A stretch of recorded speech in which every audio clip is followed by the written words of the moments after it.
আসসালামু আলাইকুম ওয়া রাহমাতুল্লাহি তাআলা ওয়া বারাকাতুহু। ওয়ালাইকুম সালাম ওয়া রাহমাতুল্লাহি ওয়া বারাকাতুহু।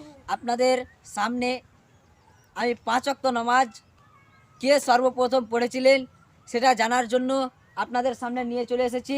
কিন্তু আপনারা ভালো করে জেনে নেবেন যে সর্বপ্রথম কে যে নামাজ পড়েছিল, ফজরের নামাজ এবং জোহরের নামাজ এবং আসরের নামাজ এবং মাগরিবের নামাজ এবং ইশার নামাজ কে সর্বপ্রথম পড়েছিল সেটা আপনারা এখান থেকে ওয়ালাইকুম সালাম ওয়া রাহমাতুল্লাহি তাআলা ওয়া বারাকাতুহু।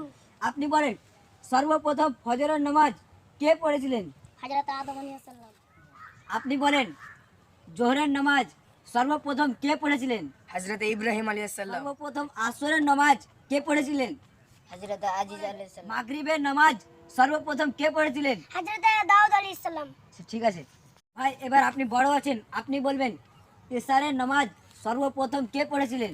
হযরত মুহাম্মদ রাসূলুল্লাহ সাল্লাল্লাহু তাআলা আলাইহি ওয়াসাল্লাম পড়েছিলেন। মানে